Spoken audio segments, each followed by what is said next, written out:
Biotechnological applications in medicine. Hello everyone. अब हम medicine में देखेंगे, एग्रीकल्चर में हम ऑलरेडी देख चुके हैं इन द लास्ट लेक्चर्स। देखो ठीक है ना। The recombinant DNA technological process have been made immense impact in the area of healthcare by enabling mass production of safe and more effective therapeutic drugs। यहाँ पर medicine की बात चल रही है कि कैसे रिकॉम्बिनेंट डीएनए टेक्नोलॉजी से हमको एडवांटेजेस कैसे मिले उससे, कि देखो हम एक तो मास प्रोडक्शन कर सकते हैं, वो भी सेफ और इफेक्टिव ड्रग्स का। तो भाई अच्छी बात है ये तो। Further the recombinant therapeutics do not induce unwanted immunological response. तुमको क्या मिल रहा है?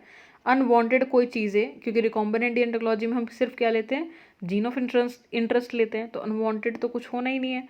तो इसीलिए जब हम जीन ऑफ इंटरेस्ट ही लेंगे अपना, कोई अनवांटेड जीन ही नहीं आएगा, तो फिर रिस्पॉन्स भी नहीं होगा उसका।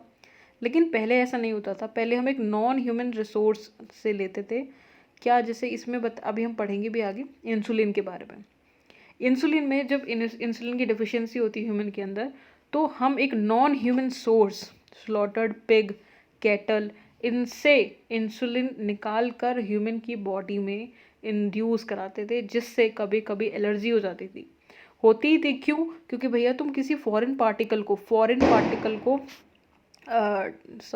किसी फॉरेन पार्टिकल को इंड्यूस करा रहे हो अपनी ह्यूमन की बॉडी में, तो ऑफकोर्स वो इम्यूनोलॉजिकल रिस्पॉन्स दिखाएगा ही दिखाएगा।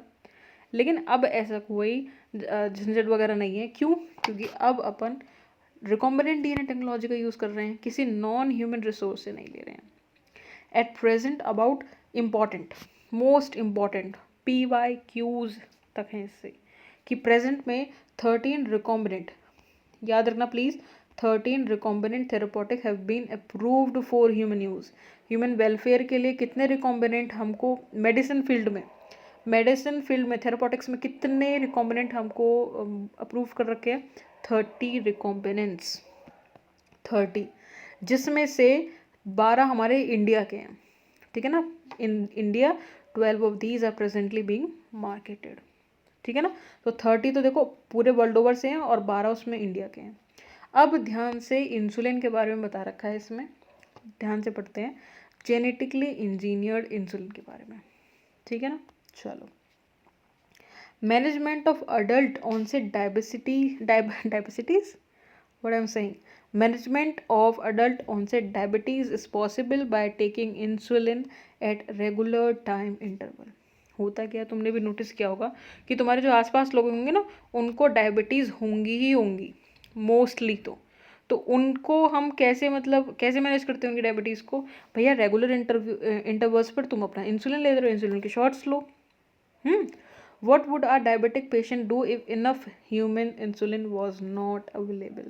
अगर हमारी इम्यून बॉडी ही इनफ इंसुलिन नहीं बना पा रही, तो हमको इंसुलिन के शॉट्स लेने पड़ेंगे, बाहर से इंसुलिन लेना पड़ेगा।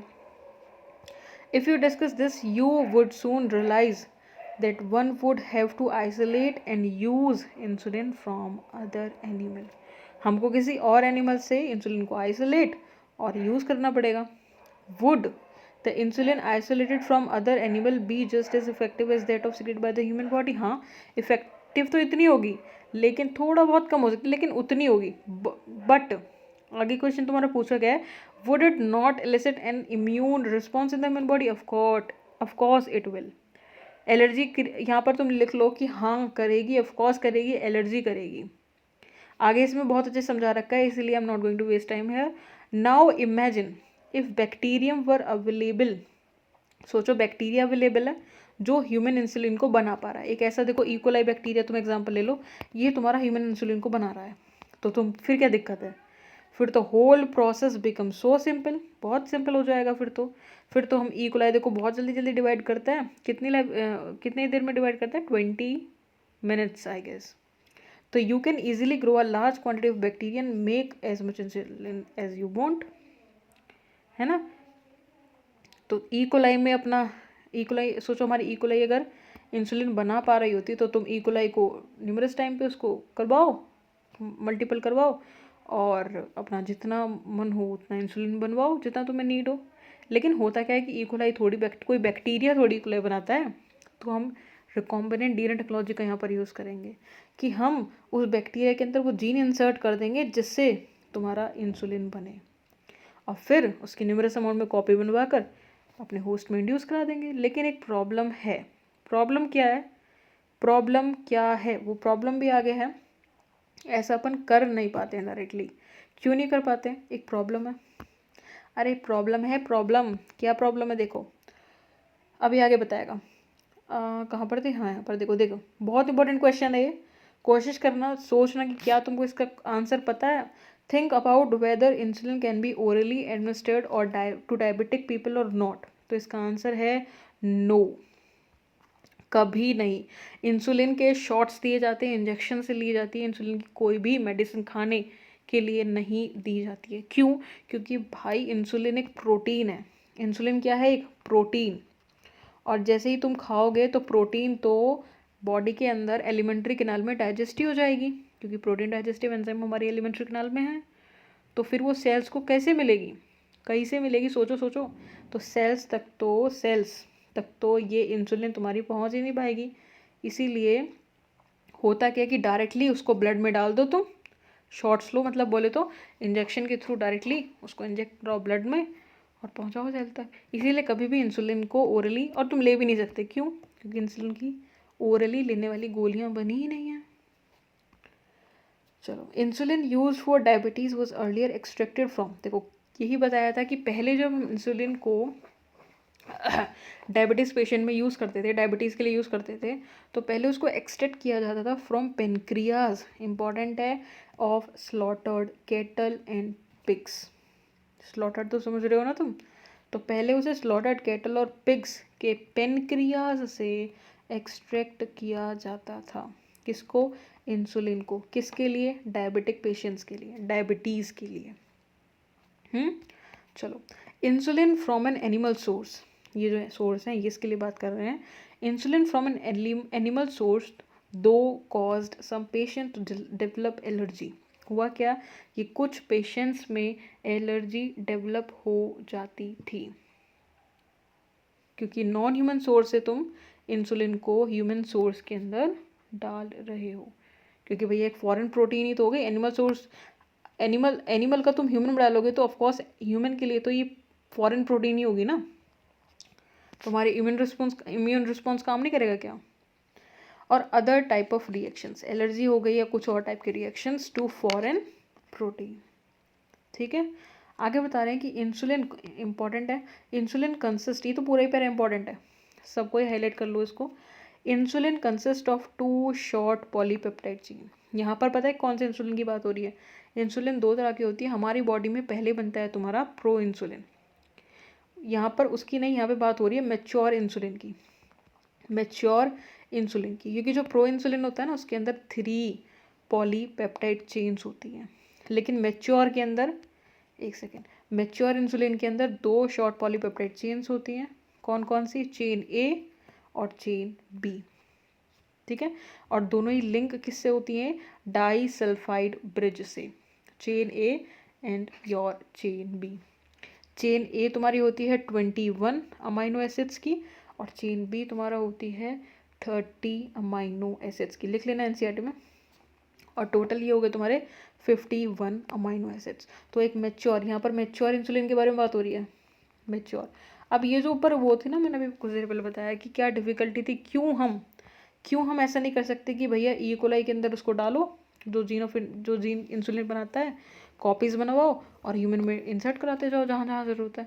ऐसा इसलिए नहीं कर पाते हैं क्योंकि इंसुलिन को मैच्योर फॉर्म में बनाना काफ़ी मुश्किल है। क्योंकि जो जीन तुम निकालोगे ना इंसुलिन बनाने के लिए, वो इंसुलिन बनाएगा, लेकिन उसमें 3 पॉलीपेप्टाइड की चेन होंगी, यानी कि इमेच्योर इंसुलिन बनेगा। कैसा बनेगा? Immature insulin. तो it was hard to make mature insulin, और ये इमेच्योर से मैच्योर इंसुलिन बनाने तक का प्रोसेस सिर्फ ह्यूमन की बॉडी के अंदर होता है। देखो नेक्स्ट पेज पे इसका डायग्राम दिखा रखा है, maturation of pro insulin into insulin. देखो प्रो इंसुलिन में 3 पॉलीपेप्टाइड की चेन होती है। इस वाले को बोलते हैं ए, ये है तुम्हारी सी, और ये है तुम्हारी बी। जब हम इसका मैचुरेशन होता है, ये क्या हो रहा है यहाँ पर? मैचुरेशन हो रही है। क्या हो रही है? मैचुरेशन। जब मैचुरेशन होती है ना, तो ए और बी चेन आपस में डाइसल्फाइड बॉन्ड से कनेक्ट हो जाएंगी, लेकिन जो सी वाली चेन है वो फ्री हो जाएगी। और सी चेन कितनी अमाइनो एसिड्स की होती है? 33 अमाइनो एसिड्स की होती है, 33 अमाइनो एसिड्स की। एक बार तुम दोबारा से देख लो कि ए तुम्हारा कितना अमाइनो एसिड्स का होता है? 21 अमाइनो एसिड्स का होता है। तुम्हारा सी होता है 33 अमाइनो एसिड्स का, और बी होता है बी होता है तुम्हारा 30 अमाइनो एसिड्स का। तो ये टोटल कितने हो गए? 3 एंड योर 3 to 4, ये टोटल हो गए तुम्हारे 84 अमाइनो एसिड्स। तो चेन ए तुम्हारी 21 अमाइनो एसिड्स की हो गई, चेन बी तुम्हारा 30 अमाइनो एसिड्स की हो गई, और चेन सी 33 अमाइनो एसिड्स की हो गई। जब इसका मैचुरेशन होगा तो ए और बी चेन, ये पहले भी देखो ये डाइसल्फाइड बॉन्ड से थी कनेक्ट, ये फिर भी डाइसल्फाइड बॉन्ड से कनेक्ट रहेंगी, लेकिन सी चेन है ना वो रिमूव हो जाएगी फ्री सी पेप्टाइड। यानी कि जो हमारी मैच्योर इंसुलिन है उसमें टोटल थे 84, 33 वाली चेन निकल गई है, तो 84 - 33 कितना हो गया? 51 अमाइनो एसिड्स तुम्हारे बचे। ठीक है, ये मैच्योरेशन दिखा रहा है। तो इट इज़, इसीलिए हम इसको उस वाले रिकॉम्बिनेंट तरीके से नहीं कर पा रहे थे। और ये प्रोसेस ह्यूमन की बॉडी के अंदर होता है। ह्यूमन की बॉडी में इंसुलिन बनती है ऐसे, बाद में उसका मैच्योरेशन होता है। ठीक है, चलो यहाँ पर आओ। In mammals including humans, humans के अंदर insulin is synthesised as a pro hormone. वो एक प्रो हार्मोन की बोले तो इनेक्टिव हार्मोन की तरह बनती है, like a pro enzyme. The pro hormone also need to be processed before it become a fully mature and functional hormone. और ये फंक्शनल नहीं होता है, इट इज़ नॉट फंक्शनल। तो हमारी बॉडी के अंदर बोले तो सारे मेमल्स के अंदर इंक्लूडिंग ह्यूमन बींग्स के अंदर इंसुलिन कैसे सिंथेसाइज होती है? As a pro hormone which contain an extra stretch called C peptide. C chain होती है उसमें एक एक्स्ट्रा। ठीक है, the C peptide is not present in the mature insulin and is removed during maturation into insulin. The main challenge, देखो इसी की बात हम कर रहे थे तब से कि क्यों नहीं कर पा रहे हैं। मेन चैलेंज क्या है, इंपॉर्टेंट है अंडरलाइन करना। The main challenge for the production of insulin using recombinant DNA technology was getting insulin assembled into mature form। क्योंकि जिस जीन को हम निकाल कर रिकॉम्बिनेशन कराएंगे वो तो ऐसा इंसुलिन बनाता है ना, ऐसे थोड़ी बनाता है।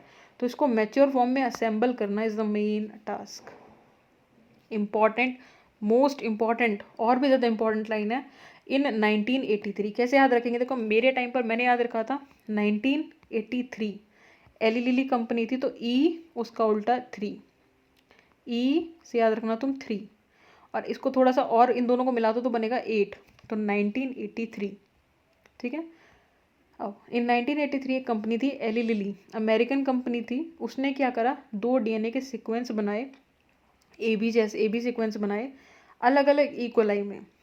ठीक है ना, 2 सीक्वेंस बनवाए, chain of human insulin and introduce them in plasmid of E coli to produce insulin chains. Chain A and B were produce separately. क्या हुआ कि चेन ए को बनाने वाला जीन और चेन बी को बनाने वाला जीन अलग अलग इक्वलाई में इंसर्ट करा दिया। जैसे इसमें ये करा दिया जो ए चेन बनाता था, और बी चेन जो बनाता था वो इसमें इंसर्ट करा दिया। अब सेपरेटली हमको क्या मिल गया, एक सेकेंड, हाँ, अब हमको सेपरेटली क्या मिल गया, यहाँ पर मिल गया हमको ए चेन और यहाँ पर हमको सेपरेटली मिल गई बी चेन। अब इन दोनों में डाइसल्फाइड बॉन्ड बनवा दो, और तुम्हारा जैसे ही तुम इसमें डाइसल्फाइड बॉन्ड बनवाओगे वैसे तुम्हारा मैच्योर इंसुलिन तैयार है। तो क्या बोल रहे हैं वो, इन 1983 एली लिली एक अमेरिकन कंपनी है, उसने 2 डीएनए के सीक्वेंस बनवाए corresponding to A and B, अलग अलग। तो chain A and B were produced separately, extracted and combined by creating disulphide bond to form human insulin, और इसका नाम था ह्यूमिलिन। क्या नाम था इसका, ह्यूमिलिन।